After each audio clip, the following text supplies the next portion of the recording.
ಓಂ ಘಂ ಗಣಪತಾಯೇ ನಮಃ. ಶ್ರೀ ಗುರುದೇವ ರುದ್ರಾಯ ನಮಃ. ಎಲ್ರಿಗೂ ನಮಸ್ಕಾರ ಸ್ನೇಹಿತರೆ, ನಾನು ನಿಮ್ಮ ಪ್ರಕಾಶ್. ಸ್ನೇಹಿತರೆ, ಇಂದು ನಾನು ನಿಮಗೆ ಶತ್ರುನಾಶದ ಬಗ್ಗೆ ತಿಳಿಸ್ಕೊಡ್ತೀನಿ. ಅದಕ್ಕೂ ಮುಂಚೆ ನನ್ನ ಚಾನಲ್ನ ಸಬ್ಸ್ಕ್ರೈಬ್ ಮಾಡಿಲ್ಲ ಅಂದರೆ ಸಬ್ಸ್ಕ್ರೈಬ್ ಮಾಡಿ, ಲೈಕ್ ಮಾಡಿ, ಶೇರ್ ಮಾಡಿ, ಹಾಗೆ ಬೆಲ್ ಐಕಾನ್ ಬಟನ್ ಪ್ರೆಸ್ ಮಾಡೋದನ್ನ ಮರಿಬೇಡಿ. ಏಕೆಂದರೆ ಮುಂದೆ ನಾನು ಏನು ವೀಡಿಯೋಸ್ ಬಿಡ್ತೀನಿ ಅದೆಲ್ಲರಿಗಿಂತ ಮುಂಚೆ ನಿಮಗೆ ಬಂದು ಸೇರುತ್ತೆ. ಸ್ನೇಹಿತರೆ, ಬನ್ನಿ ಇದನ್ನು ಹೇಗೆ ಮಾಡೋದು, ಯಾವತ್ತು ಮಾಡೋದು, ಅದರ ವಿಧಿ ವಿಧಾನ ಏನು ತಿಳ್ಕೊಣ. ಮೊದಲಿಗೆ ಇದನ್ನು ಶನಿವಾರದ ದಿನ ಮಾಡಬೇಕಾಗುತ್ತೆ. ಮತ್ತು ಇದಕ್ಕೆ 7 ಒಣಗಿದ ಕೆಂಪು ಮೆಣಸಿನಕಾಯಿ ಬೇಕಾಗುತ್ತೆ, 11 ಕರ್ಪೂರ ಬೇಕಾಗುತ್ತೆ, ಮತ್ತು ಅವರ ಫೋಟೋ ಬೇಕಾಗುತ್ತೆ. ಮತ್ತು ನೀವು ಕುಳಿತುಕೊಳ್ಳೋದಕ್ಕೆ ಆಸನ ಬಂದು ಕಪ್ಪು ಬಟ್ಟೆ ಬೇಕಾಗುತ್ತೆ, ಮತ್ತು ದಿಕ್ಕು ಬಂದು ದಕ್ಷಿಣ ದಿಕ್ಕು. ಸ್ನೇಹಿತರೆ, ಮೊದಲಿಗೆ ಶನಿವಾರದ ದಿನ ಇದನ್ನು ನೀವು ಸಮಯ ಬಂದು ಶನಿವಾರ ಬೆಳಿಗ್ಗೆಯಿಂದ ಸಂಜೆ ಒಳಗೆ ಯಾವಾಗ ಬೇಕಿದ್ರೂ ಮಾಡ್ಬೋದು. ಸೊ ಇದನ್ನು ಮಾಡುವಾಗ ನೀವು ಏನು ಮಾಡಬೇಕು ಅಂತ ಹೇಳಿದರೆ, ಮೊದಲಿಗೆ ಅವರ ಫೋಟೋ ತಗೊಳ್ಳಿ. ಫೋಟೋ ತಗೊಂಡು ಫೋಟೋ ಹಿಂಭಾಗ ಅವರ ಹೆಸರನ್ನು ಬರೀರಿ.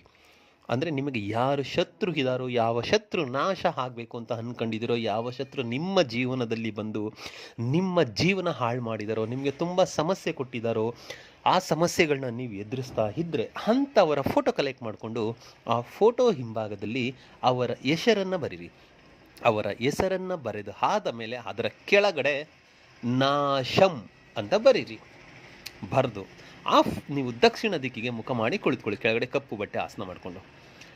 ಆ ಫೋಟೋ ಹಿಡಿ.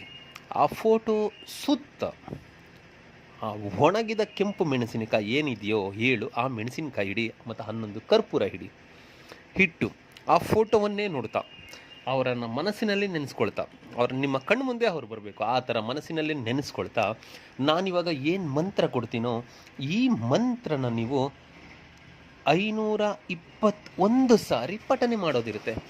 ಮಂತ್ರನ ನಾನು ಡಿಸ್ಪ್ಲೇ ಮೇಲನ್ನು ಹಾಕ್ತೀನಿ, ಆಯಿತಾ? 521 ಸಾರಿ ಮಂತ್ರ ಪಠನೆ ಮಾಡಿ ಆದ ಮೇಲೆ ಯಾವುದಾದರೂ ಒಂದು ನಿರ್ಜನ ಪ್ರದೇಶ, ಅಂದರೆ ಖಾಲಿ ಜಾಗಕ್ಕೆ ಹೋಗಿ. ಅಲ್ಲಿ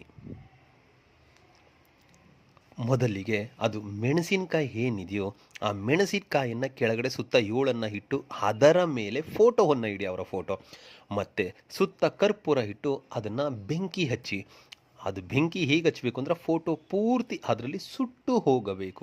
ಆ ರೀತಿ ಅದನ್ನು ಸುಟ್ಟುಬಿಟ್ಟು ಹಿಂದೆ ತಿರುಗಿ ನೋಡಿಬಿಡಿ, ಮನೆಗೆ ಬಂದುಬಿಡಿ, ಸಾಕು. ಆಮೇಲೆ ನೋಡಿ, ನಿಮ್ಮ ಶತ್ರು ಕಾಲಕ್ರಮೇಣ ಸರ್ವನಾಶ ಆಗ್ಬಿಡ್ತಾರೆ. ಅದಕ್ಕೆ ಮಂತ್ರ ಹೀಗಿದೆ: ಓಂ ಉಗ್ರ ನರಸಿಂಹಾಯ ವಿದ್ಮಹೇ ವಜ್ರಕಾಯ ಧೀಮಹೇ ತನ್ನೋ ನರಸಿಂಹಾಯ ಪ್ರಚೋದಯಾತ್. ಮಂತ್ರ ಇನ್ನೊಂದು ಸಾರಿ ಹೇಳ್ತೀನಿ ನೋಡಿ ಸ್ನೇಹಿತರೆ.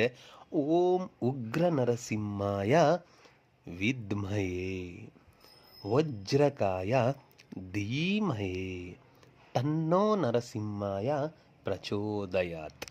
ಈ ರೀತಿಯಾಗಿ ನೀವು ಮಾಡಿದ್ದೆ ಆದಲ್ಲಿ ನಿಮಗೆ ಶತ್ರು ಅನ್ನೋರೇ ಇರಲ್ಲ ಸ್ನೇಹಿತರೆ. ಮಾಡಿ, ಖಂಡಿತ ನಿಮಗೆ ರಿಸಲ್ಟ್ ಬರುತ್ತೆ.